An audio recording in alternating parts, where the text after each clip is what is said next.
Good evening. I'm Senator Tim Scott from the great state of South Carolina. We just heard President Biden's first address to Congress. Our president seems like a good man.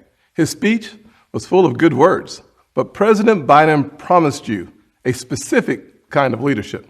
He promised to unite a nation, to lower the temperature, to govern for all Americans, no matter how we voted. This was the pitch. You just heard it again. But our nation is starving for more than empty platitudes. We need policies and progress that brings us closer together. But 3 months in, the actions of the president and his party are pulling us further and further apart. I won't waste your time with finger pointing or partisan bickering. You can get that on TV anytime you want. I want to have an honest conversation about common sense and common ground, about this feeling that our nation is sliding off its shared foundation and how we move forward together. Growing up, I never dreamed I would be standing here tonight. When I was a kid, my parents divorced. My mother, my brother, and I moved in with my grandparents. 3 of us sharing one bedroom. I was disillusioned and angry, and I nearly failed out of school. But I was blessed. First, with a praying mama. And let me say this, to the single mothers out there who are working their tails off, working hard, trying to make the ends meet, wondering if it's worth it, you can bet it is. God bless your amazing effort on the part of your kids. I was also blessed by a Chick-fil-A operator, John Moniz, and finally with a string of opportunities that are only possible here in America. This past year, I've watched COVID attack every rung of the ladder that helped me up. So many families have lost parents and grandparents too early. So many small businesses have gone under. Becoming a Christian transformed my life, but for months, too many churches were shut down. Most of all, I'm saddened that millions of kids have lost a year of learning when they could not afford to lose a single day. Locking vulnerable kids out of the classroom is locking adults out of their future. Our public schools should have reopened months ago. Other countries did. Private and religious schools did. Science has shown for months that schools are safe. But too often, powerful grown-ups set science aside, and kids like me were left behind. The clearest case I've seen for school choice in our lifetimes, because we know that education is the closest thing to magic in America. Last year, under Republican leadership, we passed 5 bipartisan COVID packages. Congress supported our schools, our hospitals, saved our economy, and funded Operation Warp Speed, delivering vaccines in record time. All 5 bills got 90 votes in the Senate. Common sense found common ground. In February, Republicans told President Biden we wanted to keep working together to finish this fight. But Democrats wanted to go it alone. They spent almost $2 trillion on a partisan bill that the White House bragged was the most liberal bill in American history.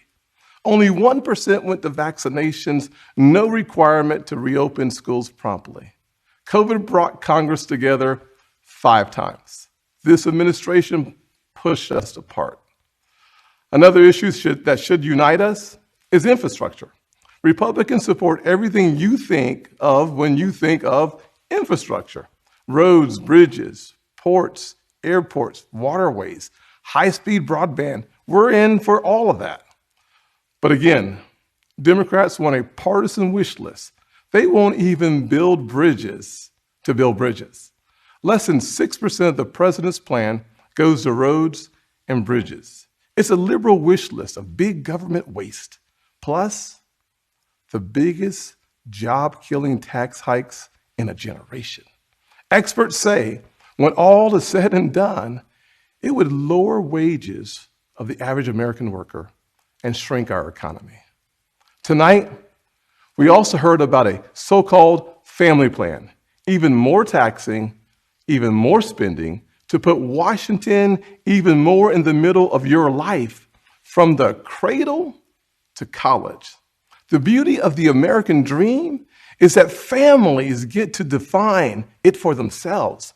We should be expanding opportunities and options for all families, not throwing money at certain issues because Democrats think they know best. Infrastructure spending that shrinks our economy is not common sense.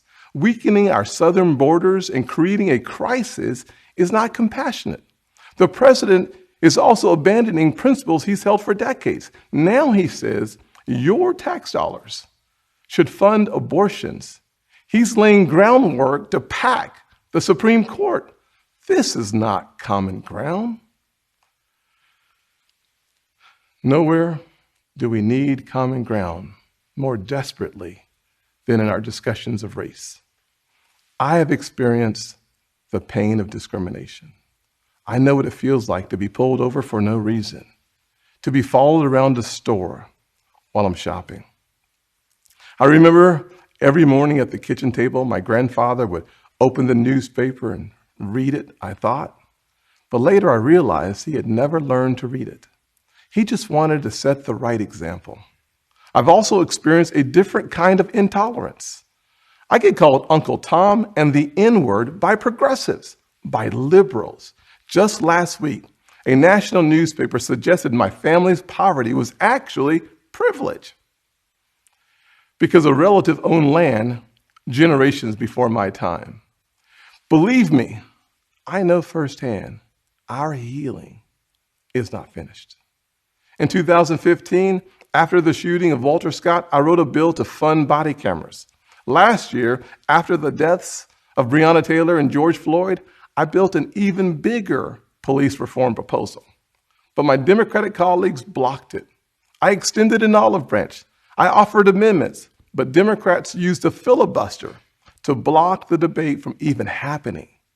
My friends across the aisle seemed to want the issue more than they wanted a solution. But I'm still working. I'm hopeful that this will be different. When America comes together, we've made tremendous progress, but powerful forces want to pull us apart. 100 years ago, kids in classrooms were taught the color of their skin was their most important characteristic. And if they looked a certain way, they were inferior. Today, kids are being taught that the color of their skin defines them again. And if they look a certain way, they're an oppressor. From colleges to corporations to our culture, people are making money and gaining power by pretending we haven't made any progress at all, by doubling down on the divisions we've worked so hard to heal. You know this stuff is wrong. Hear me clearly. America is not a racist country. It's backwards to fight discrimination with different types of discrimination, and it's wrong to try to use our painful past to dishonestly shut down debates in the present. I'm an African American who's voted in the South my entire life. I take voting rights personally. Republicans support making it easier to vote and harder to cheat, and so do the voters. Big majorities of Americans support early voting, and big majorities support voter ID, including African Americans and Hispanics. Common sense makes common ground. But today, this conversation has collapsed. The state of Georgia passed a law that expands early voting, preserves no excuse mail-in voting, and despite what the president claimed, did not reduce election day hours. If you actually read this law, it's mainstream. It will be easier to vote early in Georgia than in Democrat-run New York. But the left doesn't want you to know that. They want people virtue signaling by yelling about a law they haven't even read. Fact checkers have called out the White House for misstatements. The president absurdly claims that this is worse than Jim Crow. What is going on here? I'll tell you, a Washington power grab. This misplaced outrage is supposed to justify Democrats' new sweeping bill that would take over elections for all 50 states. It would send public funds to political campaigns you disagree with and make the bipartisan Federal Elections Commission partisan. This is not about civil rights or our racial past. It's about rigging elections in the future. And no, the same filibuster that President Obama and President Biden praised when they were senators, the same filibuster that the Democrats used to kill my police reform bill last year, has not suddenly become a racist relic just because the shoe is now on the other foot.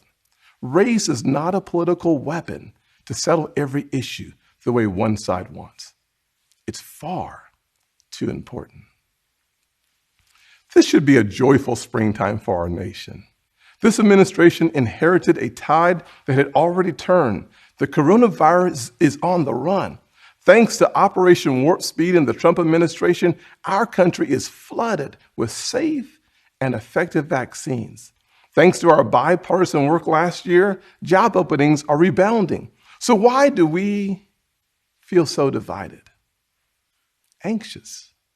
A nation with so much cause for hope should not feel so heavy laden. A president who promised to bring us together should not be pushing agendas that tear us apart. The American family deserves better, and we know what better looks like.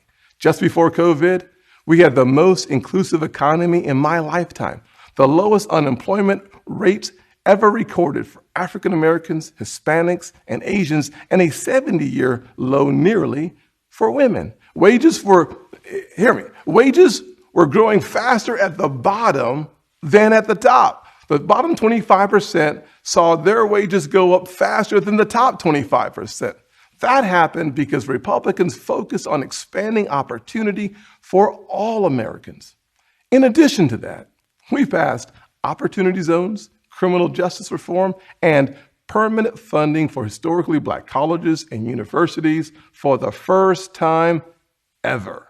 We fought the drug epidemic, rebuilt our military, and cut taxes for working families and single moms like the one that raised me. Our best future will not come from Washington schemes or socialist dreams. It will come from you, the American people, Black, Hispanic, white, and Asian, Republican and Democrat, brave police officers in Black neighborhoods. We are not adversaries. We are family. We are all in this together, and we get to live in the greatest country on earth. The country where my grandfather in his 94 years saw his family go from cotton to Congress in one lifetime. So I am more than hopeful. I am confident that our finest hour is yet to come. Original sin is never the end of the story, not in our souls and not for our nation. The real story is always redemption. I am standing here because my mom has prayed me through some really tough times. I believe our nation has succeeded the same way because generations of Americans in their own ways have asked for grace and God has supplied it. So I will close with a word from a worship song that really helped me through this past year of COVID. The music is new, but the words draw from Scripture. May the Lord bless you and keep you, make his face shine upon you and be gracious to you. May his presence go before you and behind you and beside you. In your weeping and your rejoicing, he is for you. May his favor be upon our nation for 1,000 generations, and your family and your children and their children. Good night, and God bless the United States of America.